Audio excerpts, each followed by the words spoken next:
नमस्कार दोस्तों, मार्केट की बात करते हैं, शेयर बाज़ार की बात करेंगे, वेदांता लिमिटेड की बात करते हैं दोस्तों।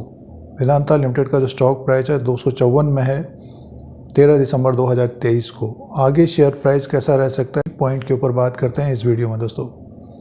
254 में स्टॉक प्राइस है 13 दिसंबर 2023 को। आपके पोर्टफोलियो में वेदांता लिमिटेड है तो पिछले कुछ दिनों में तेज़ी बनी है, उससे पहले दबाव देखने को मिला था और स्टॉक का जो 52 लो है 208 का है, 340 का हाई है। और जैसे कि मेटल सेक्टर से रिलेटेड है कंपनी और मेटल सेक्टर में थोड़ी बहुत तेज़ी भी देखने को मिल रही है, लेकिन वेदांता में थोड़ा बहुत दबाव रहा है पिछले 5-6 महीने के अंदर। उसका कारण ये है कि वेदांता लिमिटेड को अब आगे आने वाले समय में डेप्ट जो लिया गया था उसको देना है दोस्तों। FY 25-26 तक डेप्ट को देना है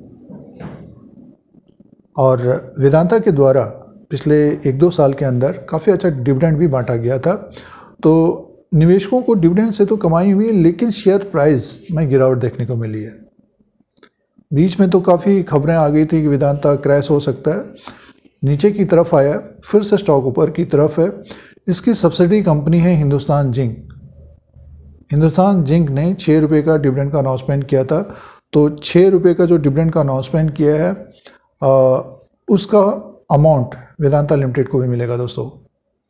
लगभग 1600 करोड़ का अमाउंट मिलेगा, तो उससे भी फ़ायदा होगा, इसीलिए स्टॉक भी ऊपर की तरफ है। प्लस फंड रेज की भी न्यूज़ बनी हुई हैं, तो आने वाले जनवरी और फरवरी में डेप्ट का अमाउंट भी देना है। 2025-2026 तक कंपनी डेप्ट भी देगी और फंड रेज करेगी, एसेट बेचेगी। तो 2025-2026 तक अगर डेप्ट दे देती है कंपनी तो स्टॉक अभी 254 में है दोस्तों।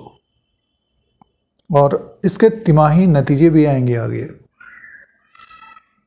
तिमाही नतीजे भी आएंगे। तो जिन निवेशकों के पास वेदांता लिमिटेड है, जिन्होंने डिविडेंड के लिए लिया है, तो 254 में है। और अब बात करते हैं इसके बिजनेस की बात करते हैं। तो जैसे कि अब तीसरी तिमाही के भी नंबर्स आएंगे और लास्ट क्वार्टर में वेदांता का अगर हम सालाना बात करते हैं तो 1,47,308 करोड़ का इसका रेवेन्यू है।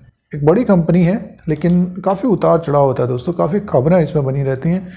और नेट प्रॉफिट है कंपनी का सालाना 14,506 करोड़ का है। एक बड़ी कंपनी है, लेकिन प्रॉफिट कम रहा है दोस्तों, कंपनी का प्रॉफिट कम रहा है। और रेवेन्यू की बात करते हैं तो रेवेन्यू बढ़ा था 2023 में, ये सालाना है। अब तीसरी तिमाही के भी नंबर्स आएंगे। लास्ट क्वार्टर में जो इसका सेल्स था लगभग 38,945 करोड़ का था, 38,945 करोड़ का सेल्स था। और कंपनी को नुकसान था पिछले क्वार्टर में, 915 करोड़ का नुकसान था। अब इसके मार्केट कैप की बात करते हैं तो 91,703 करोड़ का मार्केट कैप है। फेस वैल्यू 1 रुपीज़ का है। बुक वैल्यू पर शेयर है 84 का। अर्निंग पर शेयर है 13 का। और इसका पी रेशियो है 17.63 का। ROE है 12.45% का। तो इसका जो बुक वैल्यू है 84 का है और स्टॉक प्राइस 250 में है। 1-2 साल के अंदर बात करते हैं तो काफ़ी अच्छा डिविडेंड दिया गया था, लेकिन शेयर प्राइस में एक तरह से दबाव रहा था दोस्तों। तो निवेशकों को डिविडेंड से तो कमाई हुई है, लेकिन शेयर प्राइस अब किसी ने 260, 280, 300 के आसपास लिया होगा। तो आज के दिन की बात करते हैं तो 254 में स्टॉक प्राइस है दोस्तों। मेन कंसर्न बना है डेप्ट का दोस्तों। तो आगे आने वाले दिनों में डेप्ट देना है और कंपनी के द्वारा अगर डेप्ट दिया जाता है, ऋण को चुका दिया जाता है, तो कंपनी के लिए भी अच्छा और रेवेन्यू और प्रॉफिट बढ़ेगा तो स्टॉक अपने आप तेज़ होता हुआ दिखाई दे सकता है। तो ये बिजनेस पॉइंट्स थे वेदांता लिमिटेड के। अब तीसरी तिमाही के नंबर्स आएंगे, तो जिन निवेशकों के पास वेदांता लिमिटेड है, तीसरी तिमाही के जो नंबर्स आएंगे उसके ऊपर ध्यान देना चाहिए दोस्तों। फिलहाल स्टॉक में एक तेज़ी बनी है। अब शेयर प्राइस के अनुसार बात कर लेते हैं। इस तरह के अपडेट के लिए चैनल को सब्सक्राइब करें। वीडियो आपके मतलब का है तो लाइक का बटन दबाएं। वेदांता लिमिटेड की बात कर रहे हैं, डेली कैंडल्स हैं ये, चार्ट पैटर्न के अनुसार बात करते हैं तो वेदांता में एक तेज़ी बनी है। देखिए स्टॉक नीचे की तरफ था, ये 25/9/2023 को लगभग 210-208 के आसपास। धीरे धीरे स्टॉक ऊपर की तरफ पहुंचा है, 254 में पहुंचा है। जो हर्डल होगा नेक्स्ट, देखिए एक गैप है ये, इसको फिल करता है तो नेक्स्ट जो इसका टारगेट हो सकता है ऊपर की तरफ का 270-274 तक, और 270 के ऊपर ये टिक जाता है दोस्तों तो एक अच्छी खासी तेज़ी बन सकती है। और ऊपर की तरफ देखिए फिर स्टॉक हमें लगभग 290 300 तक जाता हुआ दिखाई दे सकता है। बट ये कि उतार चढ़ाव बीच बीच में आते रहेंगे। जैसे कि 254 में तो सपोर्ट की बात करते हैं तो 240 235 का होगा दोस्तों। और एक तेज़ी तो बनी है वेदांता में, देखिए ये तेज़ी बनी है। जो निवेशक वेदांता से निकलना चाहेंगे तो थोड़ा बहुत वहाँ पर हडल्स रहेंगे। 254 में है, 260 के आसपास, उसके बाद 267 270 के आसपास हडल होगा और 270 के ऊपर क्लोजिंग देता है तो एक अच्छी खासी तेज़ी बन सकती है, 300 तक जाता हुआ दिखाई दे सकता है।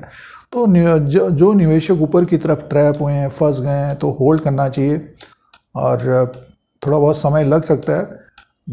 आने वाले दिनों में जिस तरह से देखिए ऑयल सेक्टर में तेज़ी बनी है, उसी तरह से मेटल सेक्टर में भी तेज़ी बन सकती है। तो वेदांता का स्टॉक हमें ऊपर की तरफ जाता हुआ दिखाई दे सकता है और बीच बीच में अच्छी खबरें आएंगी तो स्टॉक में एक तेज़ी भी बन सकती है दोस्तों। थोड़ा बहुत समय लग सकता है तो होल्ड करना चाहिए जिन निवेशकों ने ऊपर की तरफ लिया और जिन्होंने नीचे की तरफ लिया है तो टारगेट भी आपने सेट किया होगा, समय कितना देना है तो उसके हिसाब से, सिचुएशन के हिसाब से देखना चाहिए कि क्या हमको करना है। ये सिचुएशन के हिसाब से एनालिसिस है वेदांता लिमिटेड का।